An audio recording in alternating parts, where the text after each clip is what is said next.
Hi everyone, I'm Margaret with Whimsy North, and today I'm showing my face on my channel because I want to show you how to take yarn like this in hanks and turn it into something you can actually knit with. So when I bought my very first hank of yarn from a local yarn store, they asked if I wanted it wound. And I didn't want to take the time to wait in line, so I said, no thank you, I'll just do it myself. Well, when I got home, I really had no idea what to do. So I just opened it up and started making a ball out of it. Well, slowly after that happened, I started to get a really bad tangle, and I pretty much almost ruined the hand-dyed skein of yarn that I had bought because it tangled so bad. I wasn't even sure I wanted to take the time to try and get it untangled. So you possibly have been there with me. Maybe you've tangled up some gorgeous, expensive, beautiful yarn too. So I'm going to show you a couple different ways that you can turn this into something you can actually knit with. Join me. So the first way is the way that I currently wind my yarn, and that is with a Swift and a ball winder. So if you plan to wind a lot of yarn, I cannot recommend this enough. I went years without getting my own Swift and ball winder because I was trying to save money. I can tell you that this ball winder is about $50, and it is well worth the $50. So this particular one is from Knit Picks. It is awesome. It works wonderful, and I love that it has this black onyx color. It's just more my style than like one of the natural wood looks. So I'll link this in the description below if you want to grab your own ball winder. It's a must. It's awesome. Okay, so how it works. What you do is, right now, I don't have a lot of tables in my house, and my kitchen table has too wide of a lip on the end, so I have to use my kitchen island in order to do my winding, but that works fine for me. So you take your Swift, you'll see it has this groove at the bottom, and this is where you put your table. So I put it on my island here, and then there's a screw at the bottom that you just simply screw in to tighten it on. And there you have it. So you tighten it on here, and then there's a piece here that goes up and down. So you take your hank of yarn here and put it over the center, and then simply lift it up so that it's all spread out. You don't want it too tight, but you also don't want it loose where it's falling down. You want it to be able to stay on the Swift like so. All right, so then I typically take my fancy scissors here, and you'll see on the hanks of yarn that they have these little ties that they put on in order to keep the yarn from tangling while they dye it. So you just cut those off, kind of go around and cut each one.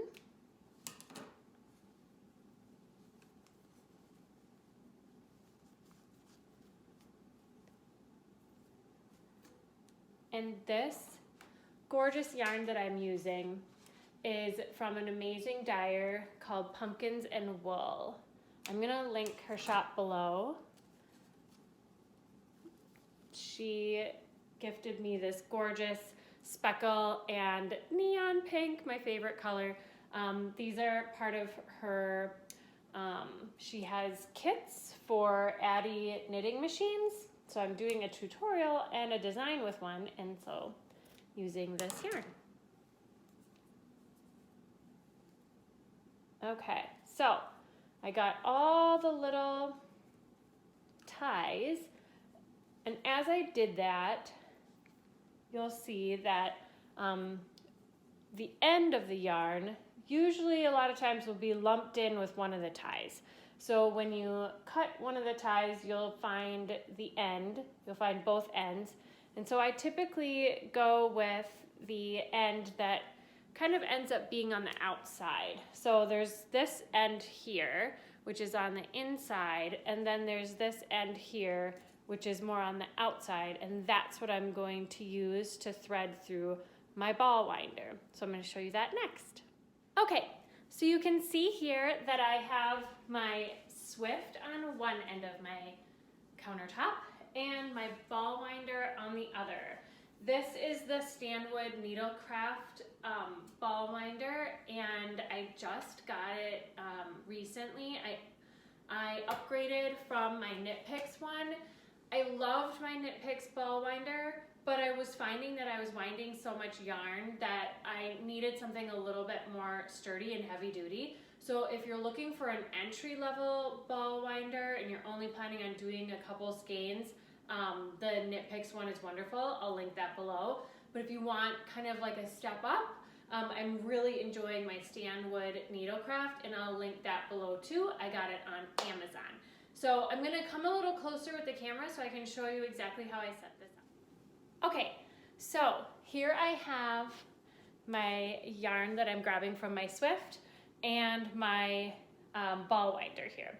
So I simply take the yarn and I put it through the first feeder, and then I stick it through the second one here so I go from the, excuse me, I'll do it like this so you can see, from the back to the front, and then from the bottom up on this second one. Then there is a little notch in the top here, and I stick it in that notch, and I'm ready to start winding. So when I first start winding, I typically like to go a little slow because sometimes the yarn can be tight on the Swift in terms of like tangled a little bit, wrapped around. So I like to make sure that I go a little slow in the beginning so that it can get a good wind going. And then is the fun part. All you do is just start winding. So if you were to do this by hand, which I'm going to show you next, it definitely is a little bit slower, but doable. So you'll see, just going to keep going here. Now this is fingering weight yarn, so there is a lot more yardage to it. Therefore, it takes a lot longer to wind. Super bulky yarn would obviously be like that, a lot faster. Just depends on how many yards that you're looking to wind. So I will see you back here once I've gotten a little further.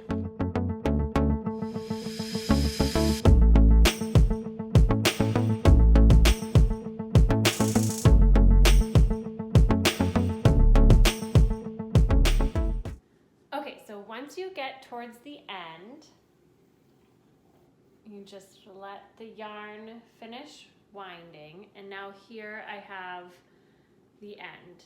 And what I typically like to do is wrap it around the ball here and then tuck it in. And then that kind of secures it. Then you can take the top out and carefully slide it off the top. And now you have a beautiful cake, yarn cake. Get all those fun speckles. So that end, you'll see I kind of just wrapped it around and then tucked it in. And then this is the beginning of the yarn that I put through the top here. And I like to pull mine off the top and kind of pull it out before I take my cake off so that it doesn't get hidden in there, because I like to knit from a center pull ball. If you don't like to knit from the center and you like to knit from the outside of the cake, then you would just simply start knitting with that and not tuck it in, and then you wouldn't need to do that with this. You would just leave it tucked in. So adjust your preference whether you like to pull from the center or pull from the outside. So I hope that helps. That is the way that I like to wind my yarn. And next I'm gonna show you what to do if you do not have a Swift and ball winder. Okay, So we have now moved into my living room because my favorite way to wind a hank of yarn without a Swift and ball winder is to use my knees. Now, some people prefer to use the back of a chair, and that it also works great, but I find for me, I get the best control if I use my knees. And by that I mean I'm using my knees as my Swift. The Swift's main job, so I'm going to work while I talk here. I'm going to now trim out those little connector strands of yarn. So the Swift's main job is to keep the yarn from getting tangled. So when you're using it, it holds the yarn in the circular shape and doesn't allow it to get tangled in the center. So my knees are essentially going to become my Swift, and that's going to keep my yarn from getting tangled.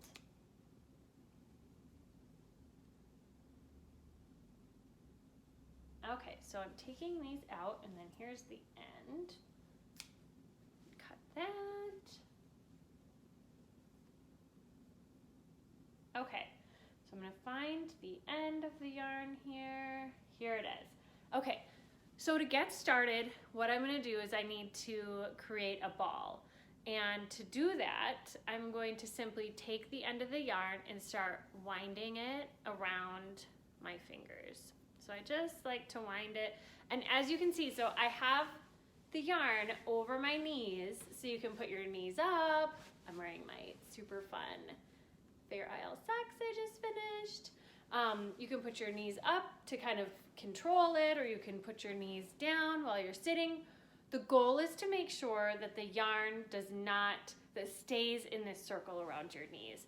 So I find that as I am winding here, so I'm still kind of making just a beginning ball, I like to travel the yarn around to make sure that it doesn't fall off and get tangled. So once I have a good little start, then I like to take that little loopy part and wind it into almost like it looks like a bow.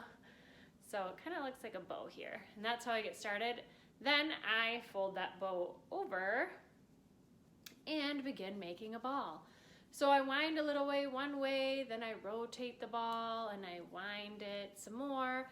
As I'm doing that, I'm letting the yarn go around my knees, because remember, we don't want it to get tangled. That is when this process is definitely going to take a lot longer. So all I'm doing is just continuing to wind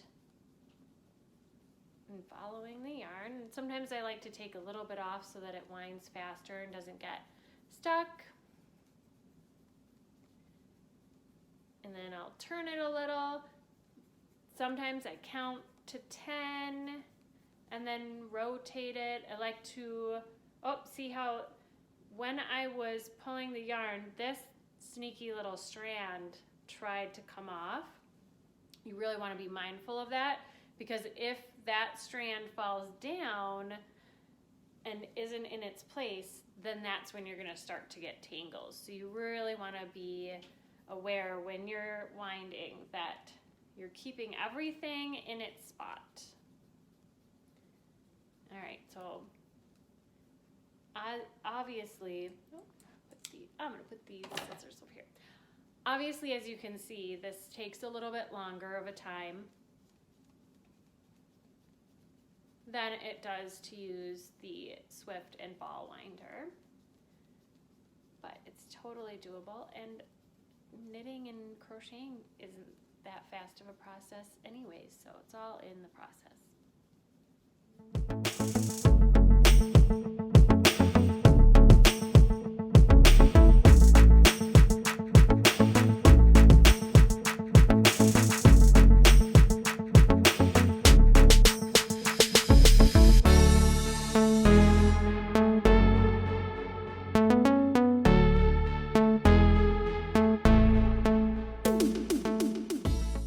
Now, all you do